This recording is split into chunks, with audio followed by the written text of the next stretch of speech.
እንዴት ስትሆኝ እንደነበርኩ ተይ። አይሆንም ሮቤል፣ እኔ ልዋና ተጫውተህብኛል እኮ። እኔንም አየኝ። እሺ በይ እና የቅድሙን እንጨርሰው። ደግሞ ይልሽ ሌሎቹም ማንንም አትስሚሽ። አድናን ባለትዳር ነው፣ ለአንቺ አይጠቅምሽም። የመጨረሻ በጣም ርካሽ ወንድ ነሽ። ያምነኛል በደንብ አንተ አትጠራጠር። ቶሎ በይ። በዛውም በወድሽ ያለው ጽጽ እኔ እንደሆነ ነገር ይሁን። ታማኝ ሚስቱ እንዳልሆንሽ የሚወቅ በዛውም መቀበሪያሽን ቆፍር። እሺ የኔ መቀበሪያ ሲሆን እኔ ለአንተ መቀበሪያ ቆፍርልሃለሁ። ሮቤል አትጠራጠር፣ እደፋለሁ። ይሄን ነው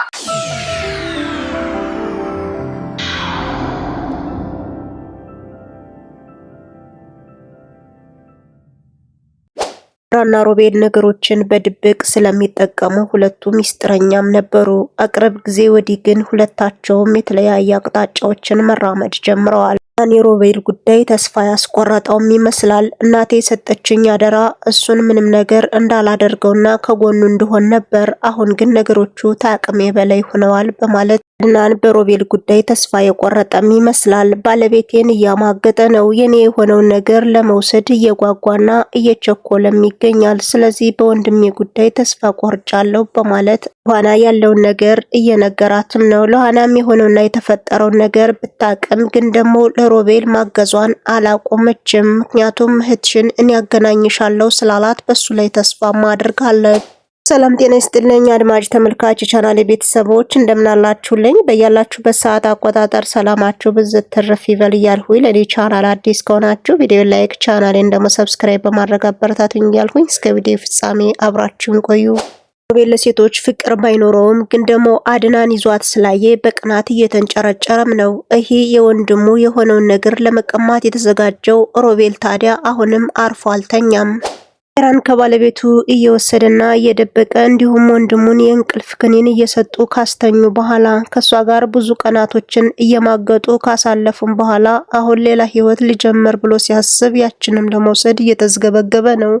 ተንኮል የማያጠው ሮቤል ታዲያ አንድ ቀን አንድ ሐሳብ ብልጭ ብሎለታል። ሻይ ላጠጣና በሻይ ውስጥ አድርጌ የእንቅልፍ ክኒን ሰጥቼ ከሷ ጋር መታየት አለብኝ ብሎ በማሰብ ሻይውን አብረው ከጠጡ በኋላ የእንቅልፍ ክኒን ከሷ ሻይ ላይ ይጨምርበታል። እና ከሮቤል ጋር ሻይ መጠጣት ባትፈልግም ግን ደግሞ እህትሽን ያለችበትን አውቃለሁ አገናኝሻለሁ ብሎ ካታለላት በኋላ ደካማ ጎኗን ግጥም አድርጎ ስለሚያውቅ አሁን ላይ ሻዩን ከሱ ጋር ልጠጣም ችላለች። ሮቤልም ነገሮችን ለማፋፋምና ወንድሙንም ለማሳበድ ደፋ ቀና እያለም ስለሚገኝ ሻዩን ካጠጣት በኋላ እሷም ራሷን ስታ ተዝለፍልፋ ትወድቃለች። እሱም እንግዲህ ከውልቸሩ ላይ ወርዶ ወደ እሷም ጠጋ ብሎ ዚፓን በመፍታት እሷ አጠገብም ተኝቶ ነበር።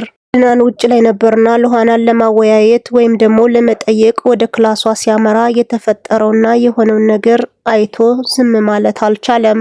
አድናን የመጀመሪያ ሚስቱ አንሶ አሁን ደግሞ አፈቅርሻለሁ የሚላት ሴት በሮቤል ስትወድቅ እያየ እንዴት ብሎ ራሱን ይቋቋመው? እናም ራሱን ስቶ ይወድቃል። ወንድምየውም በፊሽታ አጎኗ ተንግቶ እየሳቀም ነበረ። አድናን ሰራውልህ በማለት ደስታውን በደንብ ሳያጣጥም ሜራም ደርሳ ነበር። ምን አድርገው ነው እንደዚህ ነው ተዝለፍልፎ የወደቀ? ምንድነው የሰራኸው? በማለት በቅናት እየተንጨረጨረች አድናን ለማዳን ደፋ ቀና እያለች ነው። የሆነውና የተፈጠረው ነገር ግራ ስላጋባት አሁን ላይ ሮቤልን በጣም ስለምትወደውና ስለምታፈቅረው ውሽምነቱ በደንብ ስለተስማማት እሱም ማጣት አልፈለገችም። አና ሮቤልን ስለቀማቻት ክፉኛ ብትናደድም ግን ደግሞ አድናን እንዲሻለው ጥረት ማድረግ ነበረባትና ወደ ክላሷ ወስዳ እንክብካቤ እያደረገችለት ነው። አና ከእንቅልፏ ከነቃች በኋላ የሆነውና የተፈጠረው ነገር ግራ ስላጋባት ምንድነው የሆነው በማለት በድንጋጭም ትነሳለች። የሻይ ብርጭቆውን እንዳየችው ሻይ እንደጠጣች ታስታውሳለች እንጂ ሌላ ምንም ነገር እንደተፈጠረ ምንም የምታስታውሰው ነገር የለም። ቀጥታ አድናንን ለመጠየቅ ወደሱ ማምርታ ነበር። ታዲያ ሜራ ምን እንዳደረግሽ ረስተሽ ወደ ባለቤቴ ልትገቢ አትችይም፣ አንቺ እንደሆነ ረክሰሻል በማለት ነገሩን ታጋግለዋለች። ሜራ አንቺ እንዳሰብሽው አይደለም ልታስረዳት ብትሞክርም በፍጹም አንቺ ረክሰሻል፣ እንዴት ነው ውሽምነቱ ተመቸሽ ወይ በማለት እሷ ደግሞ በተቃራኒው እሷ መናገርም ጀምራለች። እኔ እንዳንቺ አይደለሁም፣ እኔ አልረከስሁም፣ የሆነውና የተፈጠረውን ምንም ነገር አላስታውስም አሜራን ለማስረዳት ደፋ ቀና ብትልም ነገሮቹ ግን እንዳሰበቻቸው ቀላል ሊሆኑላት አልቻሉም። የሆነውና የተፈጠረው ግራ ስላጋባት ከሮቤል ዘንዳም ሄዳ የሆነውን ነገር ጠይቀው ነበር። እሱም ነገሩ እንደፈጸመው ተናገረ። ሻዩን ከጠጣሽ በኋላ እኔም ፈልገሽ ነበር፣ ወጥቼ ሊሄድ ስልሽ በፍጹም እዚህ ቆይ በማለት አንቺ ነሽ ጉትተሽ ነገሩ እንዳደርገው ያደረግሽ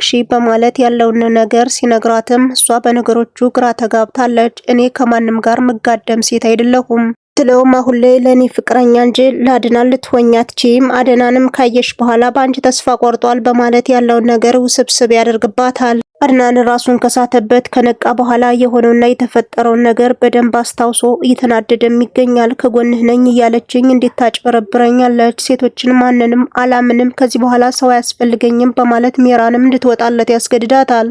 ነገሮቹ እንዳሰበቻቸው ስላለዱላት እየተናደደች ትገኛለች። ሉሃና በኋላ የመጣ እንድትወስድብኝ አልፈልግም፣ ከባልም ከውሽማም ማሳጥተኛለች በማለት በሷ ቂም ሳትዝም አልቀረችም። ነገሮቹ አበሳጭተዋታል። ሉሃና ከሮቤል ጋር ምንም እንዳላደረገች ብታቀም ግን ደግሞ ነገሮቹ አሳማኝ ሊሆኑላት አልቻለችም። ሰዎችን ለማሳመን በጣም ከባድ ሆኖባታል። እናም አድናንን ለማሳመን ብትሞክርም አላምንሽም ብሏታል። በፍጹም እንደኔ እንድትርቂ ነው የምፈልገው፣ አልፈልግሽ ማለት ኩምሽሽ ሲያደርጋትም በፍጹም ይህን ነገር አላደረኩትም፣ ሁሉንም ነገር ያደረገው ሮቤል ነው ለማለት ብትሞክርም እሱ ግን አላዳምጥሽም ብሎ አንቋሾም ያባርራታል። ሄዳ ሜራንንም ለማስረዳት ብትሞክርም ሜራን አላዳምጥሽም ብላታለች። በኋላ የመጣሽ ሁለቱን ወንዶች እንድትወስጃቸው አልፈቅድልሽም፣ አጠፋሻለሁ በማለት ትዝትባታለች።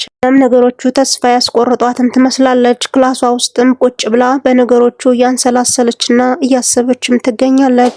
ራሚሻ የጠጡበትን ብርጭቆ ካየችው በኋላ ቀጥታ ወደ ሮቤል ነበር የሄደችው። ለካ ሉሃና እውነቷን ነው፣ አንተን የእንቅልፍ ስክኒን ሰጥተህ እንደዚህ ያደረካት በማለት ትጮህበታለች። አንቺን አልፈልግሽም፣ አላፈቅርሽም፣ የማፈቅራት እሷን ነው፣ ከዚህ በማያገባሽ ጥልቅ አትበይ በማለት እሷንም ኮምሽሽ ያደርጋታል። አሁን ሁሉንም ነገር ለአድናን ነግሬው አንተን ከዚህ ቤት መንቅሮ እንዲያስወጣህ ነው ማደርገው በማለት ሁለቱ ፉክክር ይገጥማሉ። አድናን ግን በር ላይ ተለጥፎ የሚሆነውና የሚፈጠረውን በደንብ እያዳመጠም ነበረ።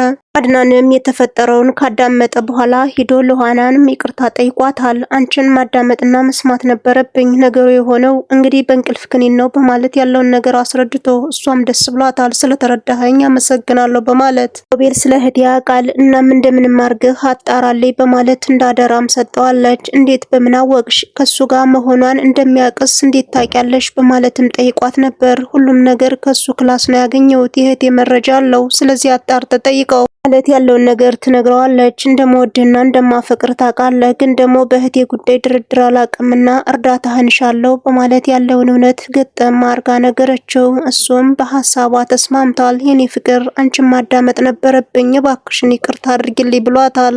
ነገሮችን በጥሞና ካዳመጠ በኋላ በወንድሙ ጉዳይ ተስፋ የቆረጠም ይመስላል። እሱን ይዞ የሆነ ነገር መፈለግ እንዳለበት የተገደደም ይመስላል።